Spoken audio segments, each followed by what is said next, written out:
Cada nombre cuenta.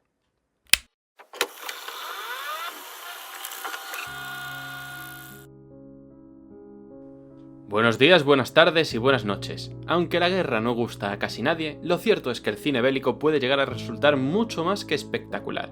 A todos nos gustan las historias épicas, emotivas, donde la vida humana gana un valor mayor, sea como soldado, víctima, rehén o cualquier etiqueta. Por ello, recordemos estas tres siguientes cintas, donde el honor y el valor se demostrarán con actos únicos. Acomódense y disfruten de los relatos con un buen café. Primera parada con una cinta que le encantaba a mi madre, aunque advierto sobre sus 3 horas de duración y la dirección de Michael Bay, reconocido por su afán de añadir explosiones a troche y moche en sus cintas. Pearl Harbor.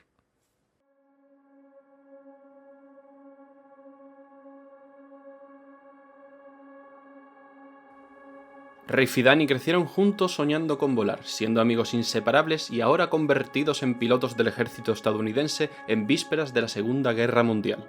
Entre ellos aparece Evelyn, una enfermera que ilumina sus vidas y sin quererlo los divide. Pero cuando el 7 de diciembre de 1941 llega el ataque japonés a Pearl Harbor, las rivalidades personales se ven arrasadas por la magnitud de la tragedia.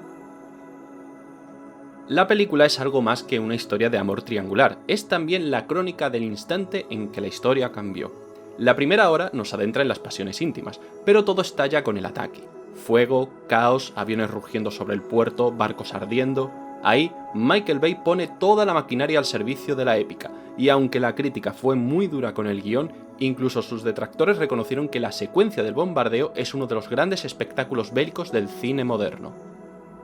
Y no es para menos, pues el rodaje de la escena del ataque requirió de más de 20 aviones auténticos de la Segunda Guerra Mundial, los cuales fueron cuidadosamente restaurados, y maquetas a escala real de buques de guerra que fueron destruidos frente a las cámaras. Todo este espectáculo y derroche de medios, el cual se mezcló posteriormente con los efectos digitales, hicieron pensar a los vecinos de Oahu que estaban presenciando maniobras militares reales. Y finalmente el resultado habló por sí solo. Una anécdota bastante llamativa de esta producción es la historia del veterano de guerra Dory Miller, interpretado por Godin Jr., el cual existió en verdad y recibió la Cruz de la Marina por su valentía durante el ataque. El problema, la película se tomó ciertas licencias para encajar su historia en la trama central. El largometraje costó más de 140 millones de dólares, y aunque la crítica la trató con dureza por priorizar el romance frente al rigor histórico, fue un éxito internacional, incluso nominado al Oscar por sus efectos sonoros y ganando en la categoría de mejor edición de sonido.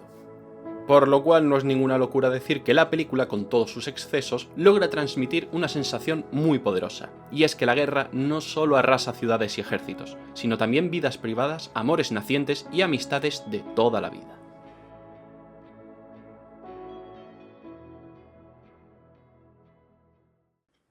La calma durante la guerra no existe, tan solo pequeños momentos donde respirar sutilmente, porque incluso en esos momentos tranquilos sin el enemigo acechando, el peligro se siente y eso lo saben muy bien en esta cinta.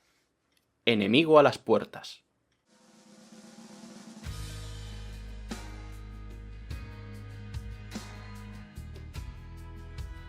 Vasily Zaitsev, un joven pastor, es convertido en francotirador del Ejército Rojo y su puntería lo convierte en leyenda. Pero mientras sus disparos levantan la moral de sus compañeros, también despiertan la atención del enemigo. El mayor König, un experto francotirador alemán, es enviado a cazarlo. Lo que sigue es un duelo silencioso, mortal, donde cada respiración y cada movimiento pueden significar la vida o la muerte.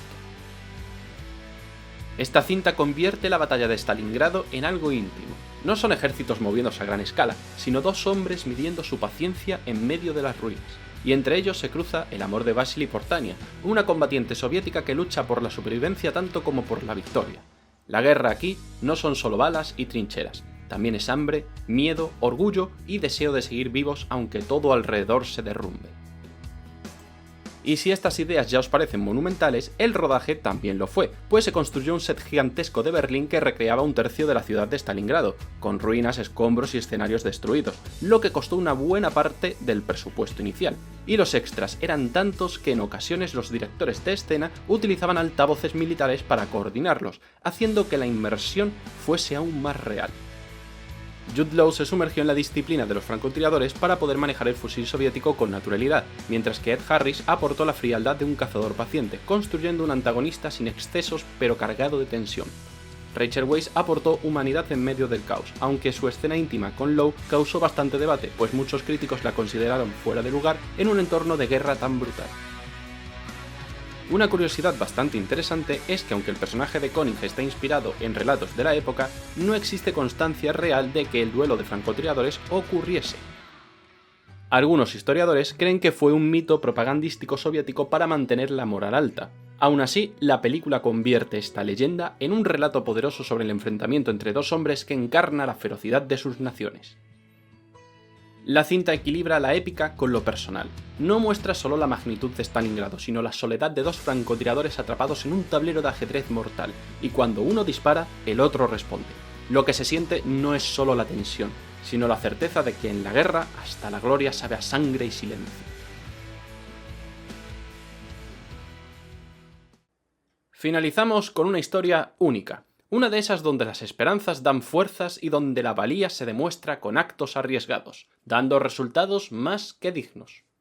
Hasta el último hombre.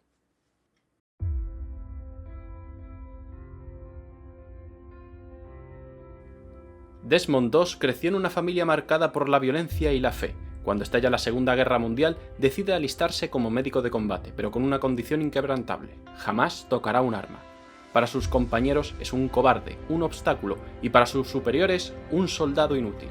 Pero en la batalla de Okinawa, bajo el fuego y la carnicería, ese cobarde se convierte en leyenda al rescatar a decenas de hombres heridos, uno tras otro, repitiendo en silencio la misma plegaria: Señor, ayúdame a salvar uno más.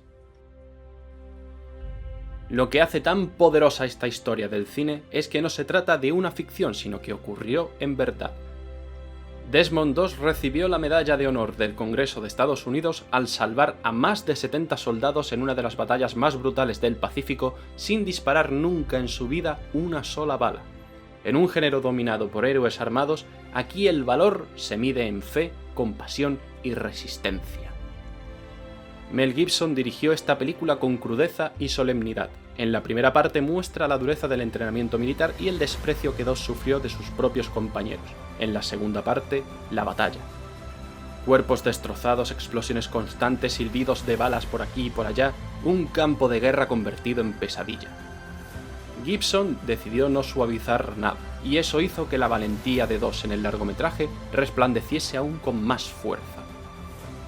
Andrew Garfield fue el responsable de encarnar a II, y lo hace con una mezcla de fragilidad y firmeza que le valió la nominación al Oscar.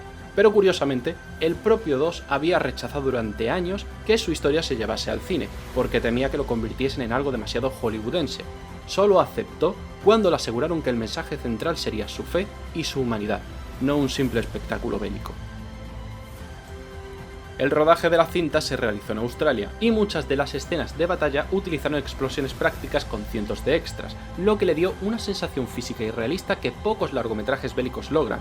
Y una anécdota bastante llamativa es que Andrew Garfield pasó tiempo con veteranos de guerra para aprender cómo mover un cuerpo herido en condiciones extremas, y varios de los figurantes en las escenas eran soldados australianos reales. Una cinta muy aclamada en festivales y que quedó premiada a 2 premios Oscar, en la categoría de montaje y en la de sonido. Más allá de su espectacularidad, lo que deja es un mensaje que rara vez aparece en el cine bélico. La idea de que la verdadera valentía no está en disparar más rápido, sino en sostener a otro hombre cuando nadie más lo haría.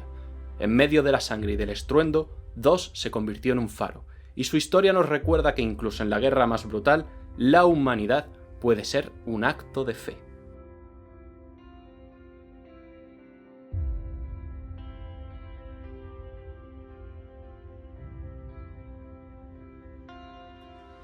Ojalá y las guerras fuesen ya solo cosa del cine, de la ficción, aunque ésta se nutra de la realidad, pero desgraciadamente el conflicto humano es parte de nuestra naturaleza, y en ocasiones se lleva a extremos horribles.